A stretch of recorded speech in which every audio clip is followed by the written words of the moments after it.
Well, I'm Asosa, and this is Ruth, and we are the co-captains of QT Heartbeats.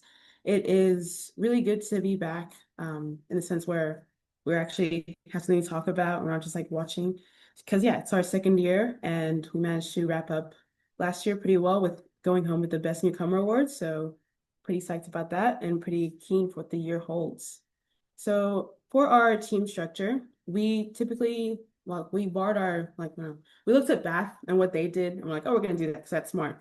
And we had our technical teams and like a business commerce team and a clinical team. And we had like their roles set aside into different things, and then like had a marketing team as well that had like newsletters, social media, and events. But actually, our team structure was probably the biggest fault in the way that our project went for the entire year, just because we had a lot of members who would go into one specific team, and then there would be enough things to do, or wouldn't be enough roles, or something might be way more important, and just like priorities were a bit divided and a bit uneven. And so going to our new team structure, we've completely just changed it like by a lot. And we have just main like three teams. Oh, and also let's mention, like last year it was just the co-captains as like the main leads. Like we handled most of, if not all of the admin stuff. And Right. yeah, we had like our academic advisors kind of occasionally help us, but it was mainly just like on our shoulders. But moving into the new team structure, we're gonna try and um move into more of a president, vice president, treasurer, and like leads kind of structure as well. We decided to go into our mainly like prototyping team. So keeping all of our technical stuff together. But also, I'd like to mention that we are technically under a existing club at our university. So we're not actually a full, like separate team. We are like a little sub project that's under an existing club. So getting things like funding and getting recruitment in, and the structure of our team itself is very much so in indecisive, like in the air at the moment. So obviously when we have the chance to break off into our own separate club, we'll then introduce like official president roles, vice president roles, treasurer, all that stuff. But also our main like recruitment drive, and the main drive that we saw last year was in our capstone students, which is like our final year students, final year projects, and our will hours. Because I'm assuming that in other universities you'd need like at least some kind of working practical experience before you graduate. So we have that at QT, and we call it will. So basically you have to get like 60 days of work experience to graduate. And when you're doing medical engineering, it's very, So difficult. very niche and it's very difficult. And so having this project was super good for just getting people involved. But then it had too many people involved and not enough things to do. So then we restructured it. We have multiple projects instead. Um, and so like we have specific like things that like specific tasks that need to be covered that probably extend past like Ruth and I and our leadership. And those will be things that people can work on when they're not actively working on maybe the housing or the motor or the business plan. So it's like, oh, if I'm not actively trying to build and operate the motor that we're using, let me go help out what the maglev team is doing, and I don't know, see what the CFD team is up to. So that way we have more bit more flexibility, but also at the same time definitive roles, so people aren't just floating around. So yeah, another thing that we decided to are hoping to implement this year is a bit more structure with our meetings. Last year we kind of left it to everyone's like timetabling, like when their availability and all that kind of stuff. But this year we're hoping to have more definitive meetings and build more of a culture around attending at this time at this point. And since we have like more meetings, we hope to have them like shorter meetings. So it's like more efficient, like thorough talks, and just like covering the main things instead of going on and on and on about whatnot and just being inconsistent. So yeah. But we also have a challenge statement team. So when we do hit a challenge statement, we're able to get the right kind of people to get in that area. A report writing team, which would mainly be the leads, because obviously they would know the most about the progression of like what the project has been throughout the year, but also maybe like a couple of people who are really locked in on like editing and grammar can really help with that layout and that structure. And yeah, um, it is our second year, so we really hope that this works. If not, we'll have something different next year. Yeah. But yeah, that's what we have so far this year. That's the Wonderful. choice. Cool. So in terms of our recruitment and sponsorship, I see that a lot of the other teams have a pretty rigorous recruitment and like interviews. We have more of a throw spaghetti at the wall, see what sticks kind of approach where we just take quite literally any student that's interested. Mm. I think we initially, because we wanted to limit how many people were there for the first year, so we only took, I think, about 30 students, expecting half to drop off. I think this year we've learned that more than half drops off. So we ended up with about 10 to 15 Yeah. maybe active students at the end of last year. Pretty much the only really active people were the ones who came to Austria. So I think our approach this year will be taking in everyone as possible, as many people as possible. But then we are making sure to keep people accountable for the time that they're there. Yeah. So as Asosa says, our university, we have mandatory will hours. I'm sure the other Australian universities will also have them. So these will hours, we want to make sure is an incentive for students to actually show up. I'm not sure if any other universities have similar things, but negotiating with your faculties is a very good way to see whether you can have credit for some of the hours put into the project. Because at the end of the day, you're putting a lot of time and effort into something that looks good on a resume, but if it can contribute to your degree, it's a really good incentive to get students in. The second thing I want to talk about as well is that we have some sponsors and the resources were mainly gifted to us from the school and the faculty. Full disclosure, we stolen from Monash, but we have Sean Gregory, who's our academics, sorry, who's our academic sponsor or like our academic lead, and he was able to get us some initial funding to get our project up and running. But then from there, in terms of travel and additional grants, we've just asked every single avenue in the university to help us. So that includes the faculty, the school that we sit under, as well as any research grants that come through. They, at least from QUT, have been very, very supportive.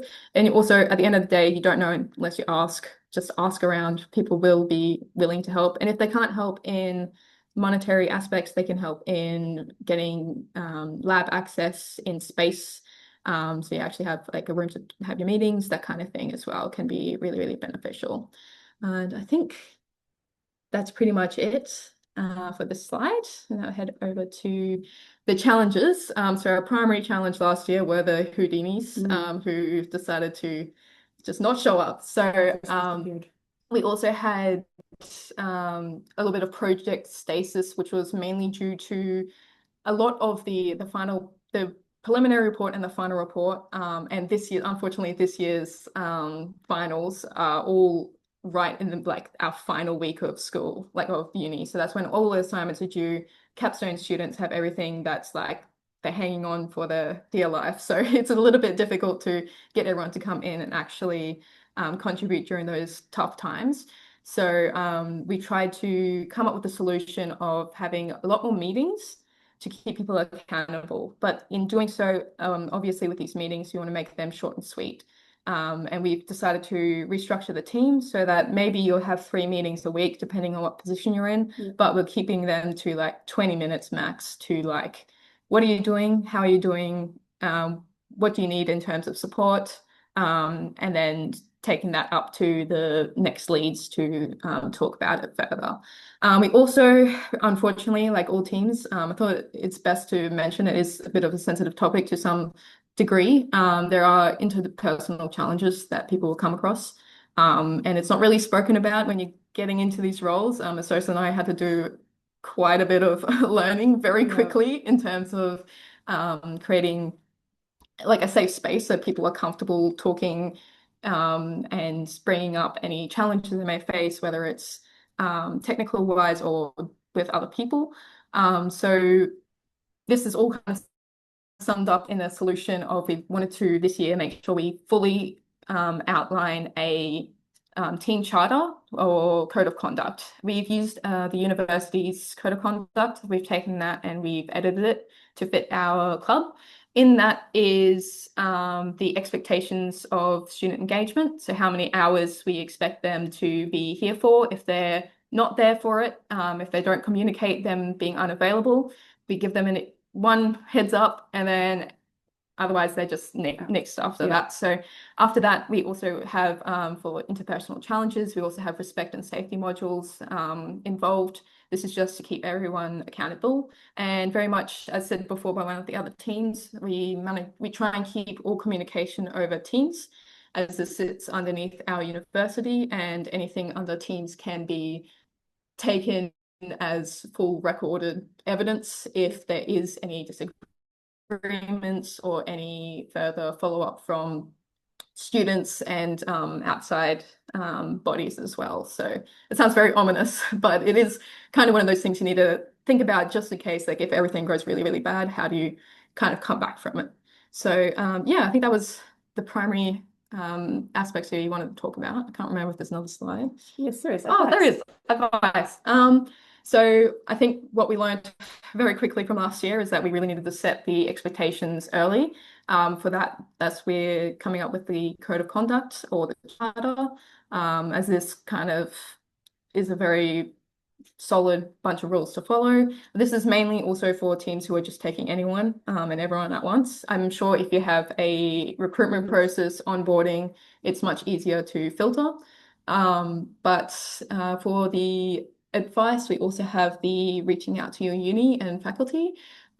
They will most likely be your biggest supporters. If they can't give you money, they can give you space or lab access, or even contacts to people who may be able to pass on sponsorship. So they're the people who will support you the most. And then we also wanted to put in there, make sure they utilize the support from the Heart Hackathon team.